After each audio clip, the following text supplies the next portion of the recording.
Colonial Army Medicine is behind the courthouse. And let me look at the map.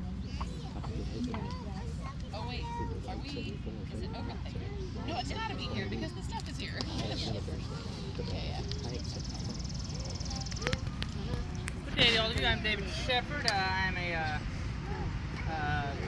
surgeon with the Continental Army. And I'll just be going over some basic things I tend to do in my day-to-day tasks. Now, the sad truth of the matter is that the average soldier during wartime is more likely to die in their tent than on the battlefield. You're far more likely to die of perhaps an illness, or the cold, the heat, starvation, or dehydration. All those are more likely to be your fate than the enemy's attacks. But it is my job to try to keep all of that reduced, all of those numbers lower. And I do that through several methods known as prevention. Now, prevention is the theory that it is better to keep someone from getting sick in the first place than it is to be very good at treating the sick. And there are several rules and regulations that must be obeyed in order to make this happen. The first being, the first regulation we like to have is sleeping conditions. As you can see, those two tents down there, military tents, those little ones are standard infantry tents. They hold 5 people. 5 men would be in there, assigned to one tent. And when they wake up, they're to leave the flaps open, let the air out if the weather is good. And then, if they're to take their blankets and lay them out in the sun to get them to air out as well. And of course, they are to take any straw they've been sleeping on and throw it out and replace it with fresh straw the next night, because straw is a plant. It rots. It will attract parasites as it rots, so we don't want that. Water. We always try to tent near a fresh source of water. We prefer that source to be a flowing source, like a river, a stream, a brook. We prefer to avoid things like a pond or a swamp because water is stagnant and it will cause more illness. When we draw with our canteens out of the water, we want to make sure the water is, we draw away from the bank. We want to try to throw them out deeper because the bank right up against it is where we get the most disease, potentially. Food. Each tent of 5 men would be received, they would receive 1 cook pot.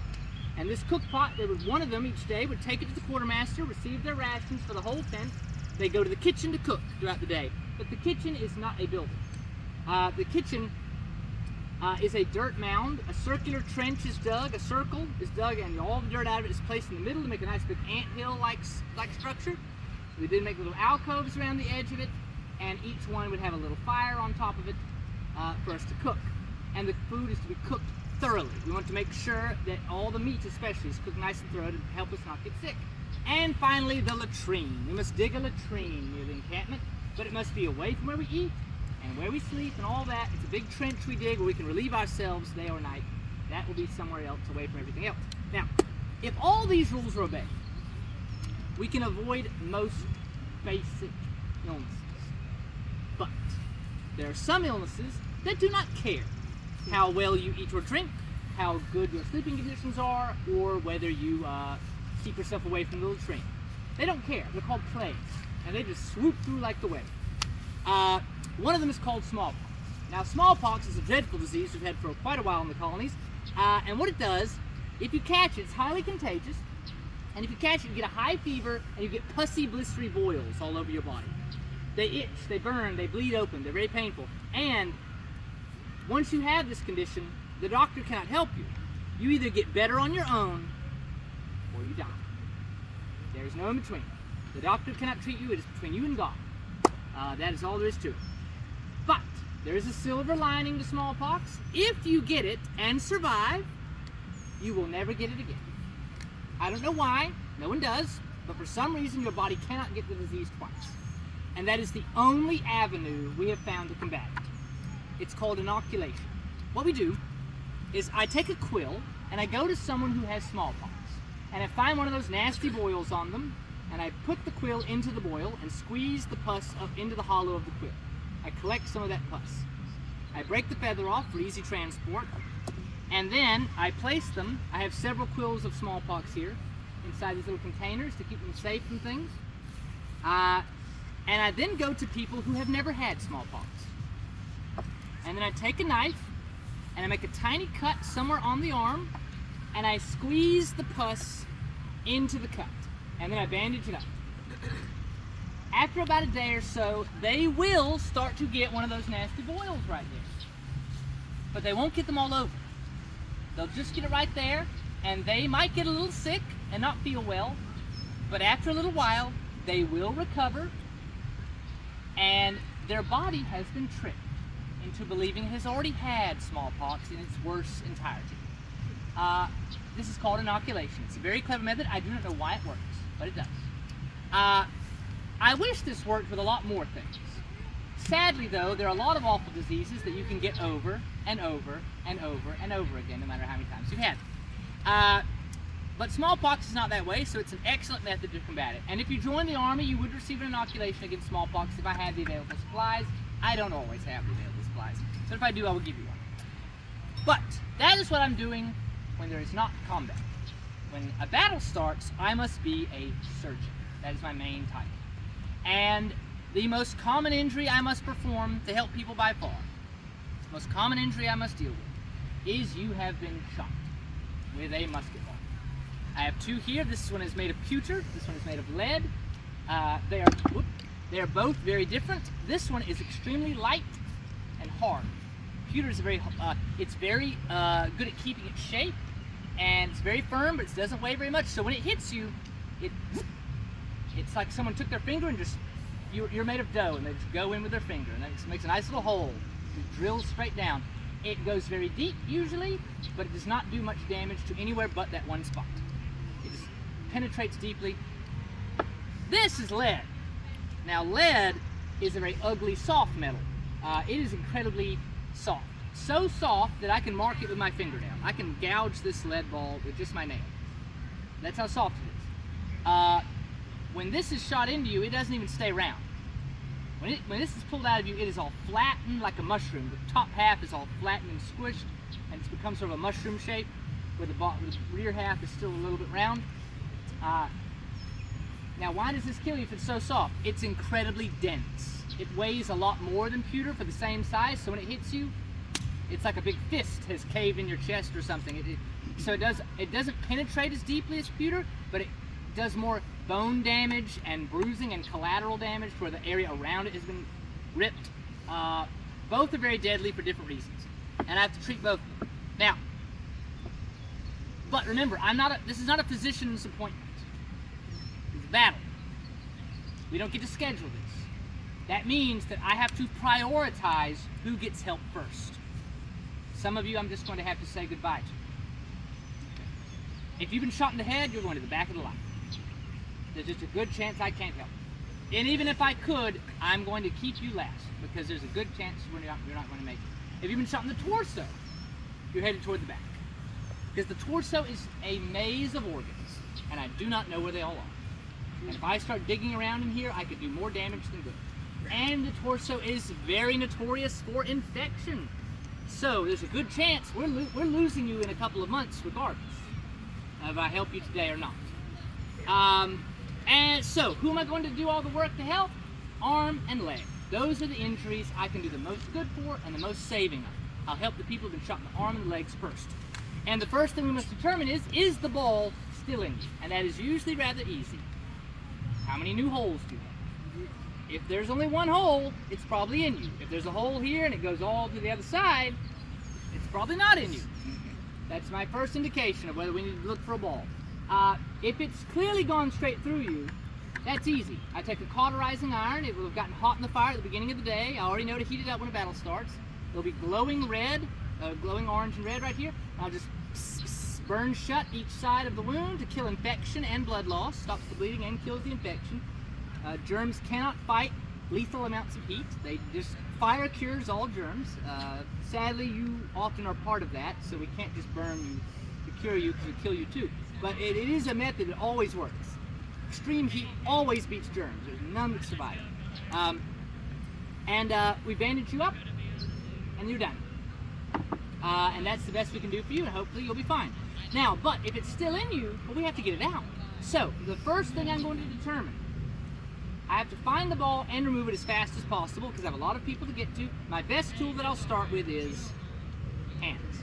That's what I'm going to use first to get the ball out. I'm just going to feel for the wound, feel the ball. I find, oh, here it is. 2 fingers. dig in there with my 2 fingers, pull it out. That's my first choice.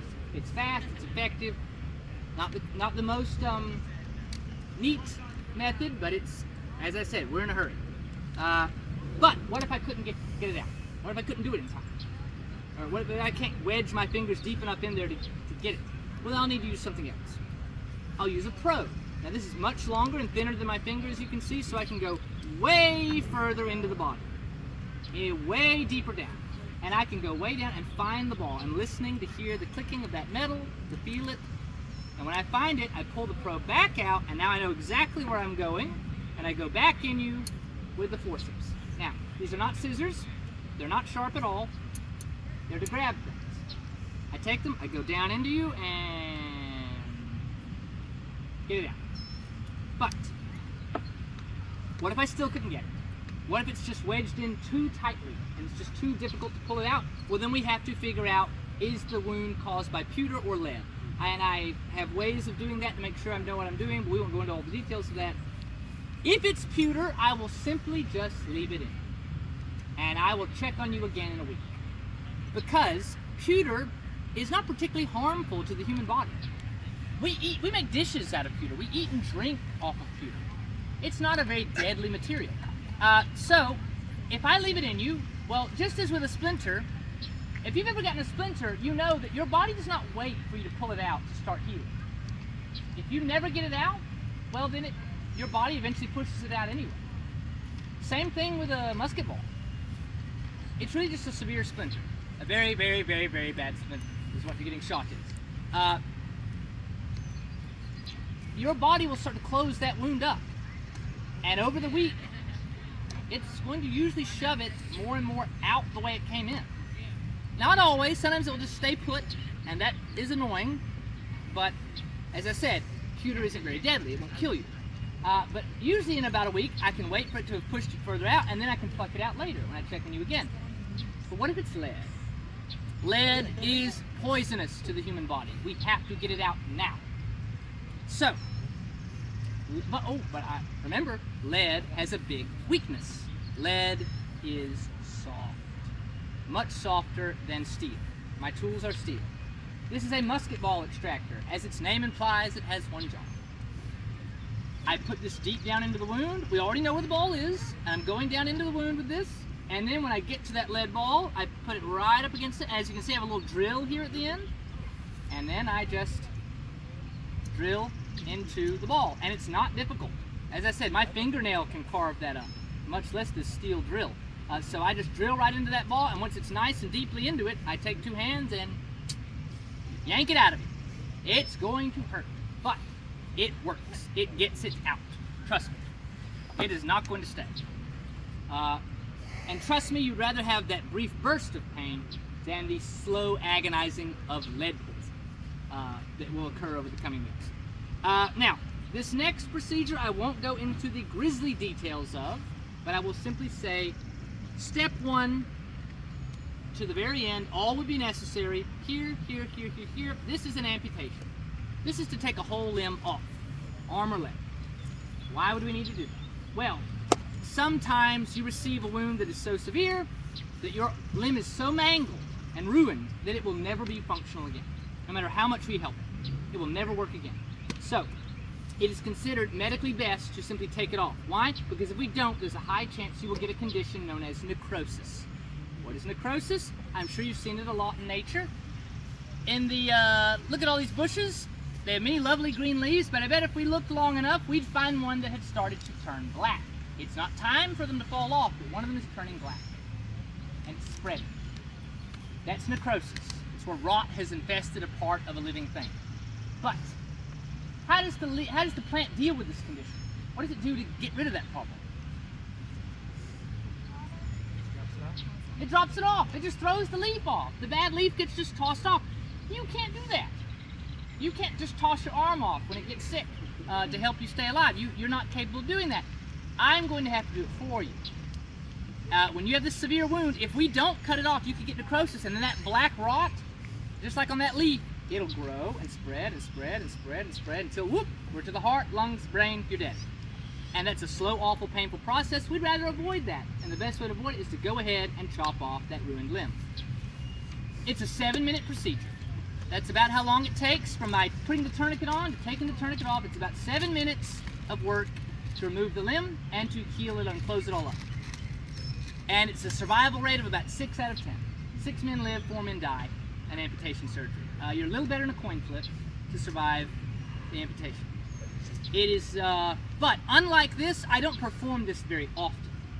It is rare for someone to, in a battle, make it back to me with a limb that ruined and they survive. Because these aren't accidents, these are attempted murders. That's what battles are, a lot of attempted murder. So if someone chops your arm badly with a sword, they usually just finish your head off next. They don't let you walk back to the doctor. So usually most men who get a horrible limb injury are finished off before they make it to me. So I don't actually have to do this very often because usually you've already died. But I do occasionally. And this last surgery, these 2 tools are all I need for a surgery known as trepanning. It's also gruesome, I won't go into the details, but this is for skull injuries where you've usually received a severe skull concussion, a crack, like you were run over by a horse, stepped right on your head, or maybe a musket stock bashed your head in, or maybe someone got a sword into the side of your skull and they didn't actually kill you, it just knocked you out. But you have a severe crack in the skull. Well, what happens, let's say you've been punched in the face, and your lips and nose, they get fat. They swell up from that injury. Same thing with the brain. When you get a severe hit to the head, your brain swells. Bad news though, unlike your face doesn't have a big bone trapping all of it in where it can't have room to grow. Your brain has that problem. Your skull does not grow with it. That means that brain is swelling and the skull stays the same. So it's literally crushing its own brain. That's what happens to you. And so when this happens, you black out at first as your brain swells, and then if it keeps swelling and we don't abate that swelling, it can't even tell your heart and lungs to keep functioning in your unconscious state, and you just die. You shut down. We have to reduce the swelling. And how do we do that? I simply carve a chunk of your brain, a chunk of your skull out so I can get to the brain, and then cut it and let all the fluid pour out. Because that's what's causing it to swell, is brain fluid. It's not blood. When I make this cut, blood does not come pouring out. It is a clearish fluid that comes pouring out. And if I can get to you in time, I can save your life, and this is far safer and more successful than this, believe it or not. This survival rate is 9 out of 10. Only about 1 out of 10 men dies from this surgery. It's a far safer surgery. I know that seems backwards.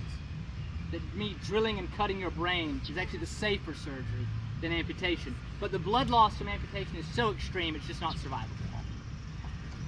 But as gruesome as all that is, let me remind you, more men will die of actually bad living conditions in the Army. They will die of diseases, heat, cold, starvation, dehydration. All of those are going to get you more likely before the enemy's attacks. That is just the sad truth of how war works. Because armies are not meant to be a way any human group ever survived long term. Cavemen had more sense and survival capabilities than a modern military. Because the military is purposely stuffing strangers in extremely tiny conditions that are not very protective, where they spread illnesses amongst each other and don't stick to a happy source of food. They're constantly running around, always on the move, and they never stick to close, clean water sources, so of course they die. The caveman had the sense to stay in the cave. Yes. So, any questions though about this a little bit depressing topic? What do you use the order of This is to make a poultice. I would make after the amputation, I'd apply a medicine, a poultice. It's made of several different herbs that I would apply to the wound. They're a combination of things that would help with blood clotting. It would increase blood clotting, and it would speed up the healing, and it would reduce pain.